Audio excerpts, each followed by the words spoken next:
Hello and welcome to Beverly Brainbee. I'm Jacob Getty. And I'm Nikfarjam. We are the founders and presidents of Brainbee. Today we are joined by Spencer Paysinger. Spencer Paysinger is a Beverly Hills High School alumni who went on to become an NFL linebacker, Super Bowl 46 champion, and recently became the consulting producer for hit TV show All American. Today we're going to get an inside look at Spencer's careers and unique story, along with how mental health played a role in his life. Due to the current circumstances with the COVID-19 pandemic, this interview is going to take place online. We would like to take a quick second to remind all viewers to practice social distancing in order to slow the spread of the virus and to keep everyone healthy.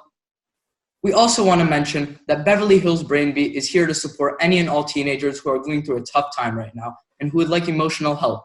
You can reach us by texting @BHBrainbee to 81010. So Spencer, thank you so much for joining us here today. Thank you guys for having me. It's a pleasure. So to start off, can you tell me a little bit about where you grew up and your life as a professional athlete? I understand that you attended Beverly Hills High School while living in South Central Los Angeles. Yes.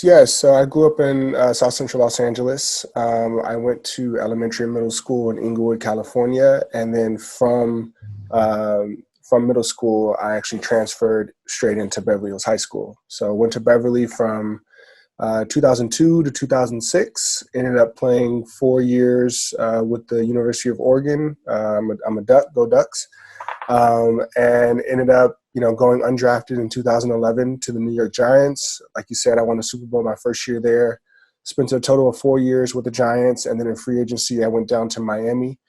Spent 2 years with the Dolphins, and my last year was with the Carolina Panthers, to which All American was being produced at that time. And after that last season, 2017-18 season, I decided to retire. But, growing up in South Central was, to me, it was just like any other neighborhood. It had its ups and downs. And I know a lot of people around the country, have a bad idea of what South Central is. But for me, it was just like any other neighborhood.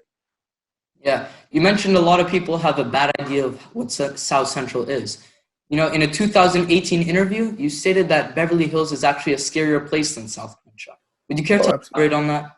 Yeah, absolutely. And that was coming from, I believe the context of the conversation was the idea that, being a teenager, being, at the time, 14, 15 years old, going into a new environment, anytime you step into a new environment, sight unseen, it can be somewhat daunting. I know the rules of South Central. I know what to do, how to move, where to go, where not to go within South Central. But when you put me in Beverly Hills, and again, sight unseen, hadn't really been involved with the academic side of the school. I know with the sports, my uncles and my older brother obviously thrived in sports at Beverly, but to be entrenched in that world, it was just a whole new platform, and that in itself was scary to me as an outsider coming in. Would you say there's a certain stigma against Beverly Hills High School due to its location? If so, how did the stigma affect your high school experience? Yeah, I think a lot of the times when people hear Beverly Hills High, when I tell them I went to Beverly Hills High, they automatically think I had, the easiest time possible. It was, oh, you didn't have to struggle for anything. You're from Beverly Hills. I got a lot of that even with college teammates that I played with. They didn't believe that I grew up in South Central because my high school said Beverly Hills High. So, when it comes to, even the area code of Beverly Hills and where it's at the end of the day, it's a regular high school like any other high school in the city and the state. Yes, potentially the people at the school are wealthy, but the school itself is actually struggling, or at least when I was there, and it's had its ups and downs since then. But, when you see or hear Beverly Hills High School, naturally people on the outside looking in just think everything is fine there. You guys haven't struggled. You guys haven't gone through anything. And ironically, they think our sports weren't that good when I told them, like, no, we actually played some good football back in my day. When you attended Beverly High, did you always feel included? What group on campus did you associate yourself with the most? Yeah, I think early on, that was a hard time. Not a hard time, but it was definitely an adjustment period because having, with Beverly Hills having the 4-school system, I believe you guys still have the 4-school middle school system, correct? Yes, sir. And it all gets seeded to Beverly. I knew nobody from those 4 schools. So those first couple weeks, I think just playing sports was really good for me because, it didn't really matter, where you came from or anything like that. If you can score a touchdown, chances are you're probably going to make friends. So that, those summer months of working out with the freshman football team, and being around guys like David Brewstein and Damone Franklin. These are guys that I graduated with. That's when I was able to find my footing with friends and such. We used to sit on the stairs, or the swim gym stairs. Me, myself, and a lot of the Black student body at Beverly, because that's just kind of where we all congregated. But at the end of the day, like, I had a variety of friends at Beverly. I didn't just stick to the Black kids. I didn't just stick to the athletes. I like to think that I spread myself across the gambit. So did you feel a struggle with fitting in, or did you consider it a safe space? There are times where, obviously, a lot of times when it comes to teenagers, you guys just say what you guys want at the top of your head without thinking or whatever. So, and I remember being like that. So, I even remember one of the first days of football where one of the guys jokingly was just talking about, like, oh, we have like more than one Black guy on the team. Like, we're going to go undefeated, So it's just like little things like that. And I'm not saying that to make anybody sound ignorant or whatnot, but at the end of the day, like, teenagers just have fun. Teenagers say random wild things all the time. So not that it was anything scary for me. I knew that I would make friends eventually, but I knew it was going to be a process to kind of assimilate into this new high school.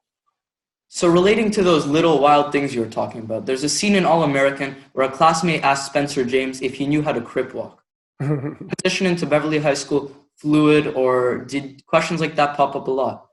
Yeah. There were a couple of times where, just being a Black kid at Beverly, we were it was assumed that we had to know how to crip walk, or we had to know the lingo, or speak for our entire race when it came to certain issues and within our culture and with hip hop. So, that scene where it's Asher asking Spencer, let me see your crip walk, whatever. That's where that kind of comes from, of a kid not being of South Central, just thinking that the one Black kid that he talks to from South Central should know anything and everything about that neighborhood, when really he doesn't really know how to do it, because that's not the life that he lived in South Central. Rainby Club teaches a lot of students about the challenges that come with things like depression and addiction. Mm-hmm. Likewise, in All-American, mental health was mentioned a lot, and Layla was often the center of the topic. Where did the inspiration behind Layla and her experiences come from? Is that a symbolic person of your real life? It's based on an actual event, but along with that, it's just the idea that I remember when I was in high school. I had never seen drugs to that capacity, and again, 2002 to 2006. A lot of the kids, their parents weren't home, or just out working or busy, and they kind of have these big mansions to themselves. And, I'm seeing kids, smoke and do drugs and drink, whereas, I wasn't really exposed to a lot of that in South Central. And I think even with the messaging of what All-American is, I never say that Beverly Hills saved me from South Central. I always say it just exposed me to a whole new world of problems. Like being 13, 14 years old in South Central, and then going to Beverly Hills and seeing kids, starting to drink at an early age or do drugs at an early age. It just wasn't really in my mental to be doing things at that age until I saw other kids my age doing it. Not to say that I did any of that stuff, but that was somewhat of a culture shock when it came to just the life that was in Beverly Hills at that time. That's really interesting. We're going to take a short break to mention AAADF. The Athletes Against Anxiety and Depression Foundation is dedicated to providing resources to anyone who suffers from a mental health battle.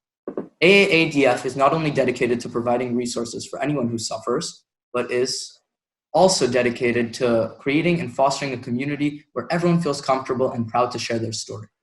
If any viewers would like to sponsor their efforts, you can do so on their website, aaadf.org. So back to you, Spencer. You mentioned that before that your uncle, Carter Paysinger, was the head football coach at Beverly Hills High School at the time. Yes. What's your relationship with him like? Were you able to confide with him and tell him what's going on in your personal life? Oh, absolutely. He's been a mentor / I even call him, another father figure for me, because at the time when I was entering high school, my dad took up a coaching job at San Jose State University, and essentially was he was around, but he was gone all the time because he was literally coaching college football about, a 6-hour drive away. So entering high school I have an older brother that went to Beverly as well. My household within one summer essentially went down from 5 people to 3 people. And now I'm the head of the household. So Carter Paysinger really kind of took me under his wing. He taught me how to drive. I would have to drive to school every morning after I got dropped off at his house, and he kind of taught me how to maneuver through Beverly Hills, how to get as much as you can out of Beverly, how to just be respected in the community, to the point where when I started getting recruited, he was one of the main people I relied on that can kind of steer me in the right direction. Because as a kid, when you see all these schools coming and offering you the world, you needed somebody to help. Well, I would say I would needed somebody to help ground me in my decision. And even to this day, we still talk weekly. He's doing great, by the way, and we work on a lot of cool things. So he's still every bit of a mentor for me. You graduated from University of Oregon with an economic degree. What challenges came with being a student athlete? Are you happy that you hung close to something other than football? Yeah, it's funny. I would have never thought that going into college, I would have never thought that I would have an economics degree. And now being 10 years out of it, I have no reason why I took that route. That was something that, I was always good with numbers. For the most part, I can kind of see the world through numbers. And I just liked how numbers don't lie, essentially, where you can be told anything, whatever, but if you look at the numbers when it comes to anything that you're dealing with, if the numbers are there, those are the facts. So I just dealing with the absolutes of it. So, just kind of taking that at the time of thinking potentially I wanted to dive down and like go into the business aspect of my career and, wear the suit and tie and work in finance or whatnot. But fast forward 10 years and I'm on this creative side with writing and developing TV and film. It's not to say that I'm not using my economics degree. It's just I'm just repurposing it to fit my current career. That's interesting. So with pressures to perform in the game as well as in the rest of your public life, being an athlete, especially a celebrity athlete, can be incredibly challenging for a person's mental health. Did you experience any challenges? And if so, what do you do to overcome them on a daily basis? Yeah, I think that's a great question. One thing that I've always strived to be was I just never identified as just being an athlete. That was something that was taught for me at a very young age, that although you're playing sports, although you can potentially go far in sports, that you didn't have to identify as such. You can do other things. You could be interested in other things. You can spend time diving into your hobby. So, going back to college, I would do internships. I would have interviews with people. I would just want to pick people's brain because the world was so big to me back then. And it still is. If there was anybody that I was interested in or even their job that I was interested in, I reached out to them to see if I can just sit down and talk. Because as an athlete, when it comes to the rigors of being a student athlete and your schedule is so, timed out essentially from say 6 a.m. to 7, 8 o'clock at night. And then you have to go home to do homework. In those those off months when I did have a few extra hours to kind of dive into some hobbies, I would. So when it comes to getting into the league and doing more internships to build up my resume, once it came time to walk away from the game, I felt comfortable because I never really identified as it. Now, when it came to like the mental aspect of it, I'd say the year that I was making the most money in my life when it came to playing professional football was actually my unhappiest. That was something where I was going into my 4th year with the Giants. They tendered me to an original round tender, which was more money at that time than I made the previous 3 years combined. So naturally, when you think, oh, you're making the most money you've ever made, like you should be living on cloud nine. It was a very hectic year for me because even though they invested in me to potentially be, the starting linebacker after a successful season before, they kind of went a different direction. And in my head, I had to deal with a lot of like, am I good enough? Am I worthy enough to be here? Like, should I even still keep playing? But, I really fell on my wife, my girlfriend, and was just open and honest with her about how I was feeling. And she said, well, why don't you just you know, dive into more of your hobbies, but also, play out your contract, give them a reason to keep you next year. And if they don't keep you, go find another home somewhere else. But you shouldn't let how somebody else views you or somebody else's expectations of you help drive how you see yourself. And that really is what helped me throughout the rest of that year, throughout the rest of that season, was knowing that I was working towards my own goals, not any of the goals that, the team had for myself. Yeah, that's really good advice. Being a retired athlete often comes with missing the rush you feel in the game. Many retired athletes also are known to resort to drugs or fall into depression, unfortunately. What steps do you take to maintain a good mental mindset now that you're retired? Yeah, I mean, a lot of the steps that I took were kind of geared towards writing in TV and film. My last 2 or 3 years in the league, I started writing my own stuff in scripted form on Final Draft. And it was just all under the idea that, hey, this hobby is interesting to me. I just want to learn how to write scripts. I want to learn this industry as much as I can. And which led to the opportunities that I have now. So those steps that I took was just staying active. Just, if I'm watching a movie, I'm also going to go back and read it, or I'll watch it with subtitles, or I'll see if I can write a scene similar to like some of my favorite scenes that I've watched before. So at the end of the day, when I retired, I was lucky enough. I was very fortunate enough to have something to fall back on in the development of All-American, because I retired literally December 30th, 2017. And by April 2018, we were shooting the first episode of All-American. So, my transition was relatively quick. But even in that transition, I'd wake up some mornings and just kind of be uncertain with myself, or wonder why I'm doing the things I'm doing or whatnot. But whenever I would feel that way, I just go back into my work, because that's actually where I was my most happy, was, either with my family or just working on stories that I enjoyed writing. So that's kind of where it was for me when it just came to that transition, is just work on something that brings you joy. You find something that brings you joy and lean into it, whether it's a hobby, whether it's a career. Do not sit on the couch. Do not stay stagnant. Do not think about the past as if it's these big moments that you wish you can have again. It's the past for a reason. Just move forward with it and find a new hobby. Now, in just 9 months, you went from football player to producer. Are you going to continue production after All-American, or are you just going to go on to the next thing in life? Oh, absolutely. I'm definitely going to forge ahead as a producer in Hollywood. I have a handful of projects that are in development right now. I'm actually working on a feature right now, working on 2 features right now that are catching some steam. But I'm in this industry. It's interesting because people now, when they ask, what do I do? For years, I've always said I played football. But now I'm finally getting comfortable saying, I'm a producer or / like I'm a writer, or, working to be a director. So I'm still somewhat in that transition phase. And actually, I don't think as an athlete, you never really leave that phase, because it's something that's always been with you and always will be with you. Well, it's amazing that you put your talent towards producing after your football career. Where do you see yourself in the next 10 years? That's something I think about often. 'Cause I'm big on game planning. That's just, again, as an athlete, you never go into any venture without a solid game plan, but also allow yourself to adjust accordingly. So for myself, my 10-year plan is to potentially have a few films under my belt, whether writing or producing, but just actively developing stories that I want to see told, and putting people in positions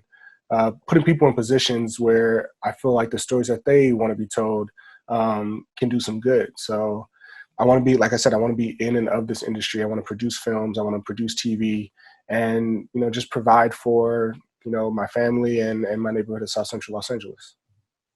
Well, you're currently in a point in your life where you're raising a family. How does being an athlete make you a better father? Would you like to see either of your kids pursuing sports? I get asked that question a lot. When it comes to my approach to kids, it's just all about your imagination. I see a lot of parents too often, they stifle their kids' imagination while bringing their reality into their kids' lives. if I have a 3-year-old or about to be 3-year-old daughter, if she wants me to be a dinosaur, I'm gonna be the best dinosaur she wants of me, you know, and until she tells me I'm a wizard or whatever, and then I'll dive into that. But it's just allowing their creativity to flow. You know, if she wants to wear, she's literally wearing a tutu right now as we speak because she wanted to wear a tutu today. So, you know, just dive into giving them the freedom to be as wild and as crazy, because kids are growing up these days. And I feel like they're growing up faster than how we used to grow up. But at the end of the day, it's just giving them the free reign to do it. Well, I think it's amazing that you're giving your daughter the opportunity to do what she wants. Yeah, I mean, why not? That's something that, you know, my parents had for me, my family had for me. And to answer your question about if I want them to play sports or not, I have no problem with my kids wanting to play sports. I'm never going to push them to play sports. It's not going to be a requirement in my home. If they never touch a sport, that's fine for me. I do have a requirement that at least in high school, they should play a team sport just to understand how to work with other people. But by no means do I require them to go pro or to get a scholarship or anything like that. It's just, if I want them to play sports in high school, it's merely just to learn how to interact and compete and raise the stakes with your fellow teammates. Thank you. Last but not least, students and athletes all over the world are going through a tough time right now. Brainbee is here to support any kids that reach out to us. And senior athletes aren't being able to compete in their teenage prime, along with students struggling to transition into online learning. Do you have a message for the teenagers right now, specifically teenage athletes struggling? Yeah, I'd say just remain steadfast and just create. Honestly, this is a great time to create things that are not necessarily tied to sports. This is a great time to dive into a lot of those hobbies that you thought you may have put off because of the sport that you're playing. I know TikTok is really big right now with kids, you know, dancing and doing, you know, the antics and stuff on it, which is great to see. Shout out to Raina Paysinger. I know she's heavy on TikTok right now. But for the most part, just have fun right now. I know you guys have kind of switched to an online class system, which is fine, but you know, don't stress about this time. You know, life is going to continue to happen for you guys. So use this time as athletes to dive into a lot of those other things that you're passionate about, because who knows, you can be like me one day and a hobby can potentially turn into a career. So just keep going with that and keep fostering that creativity. Wow, thank you. But stay in shape. Got to stay in shape. Oh yeah, definitely. Are you even doing at-home workouts? I do at-home workouts. I wake up at about 5:30 every morning, do a light little workout, and then go into the office and start my day. But I try to get a little sweat in, you know, a few times a week just to keep the muscles, you know, lubricated for the most part. But at this point, I'm not killing myself. I'm not putting 400 pounds on my back and squatting and whatnot. I'm done with all that. I'm trying to get my football body off of me. Definitely, that's important. Once again, if any viewers would like to sponsor the efforts of Athletes Against Anxiety and Depression Foundation, you can do so on their website, aaadf.org. Well, that's all for this segment of Beverly Brainbee. I'm Jacob Getty. And I'm Nikfarjam. You guys can watch All American and its new season on Netflix or on the CW app. I highly recommend it for high school students due to just how relatable it is. Spencer, thank you so much for coming onto the show. It's been a pleasure. No, thank you guys for having me. This has been great. Whenever I see kids that are actively taking, you know, their fate in their own hands and working on things that they can potentially see themselves do. I don't know if you guys want to be producers or on-air talent in the future or whatnot, but just seeing you guys do this right now is inspiring. So if I can help in any way, I'm jumping towards it. So thank you guys for having me. Wow, that means a lot. Thank you all for watching, and we will see you next time.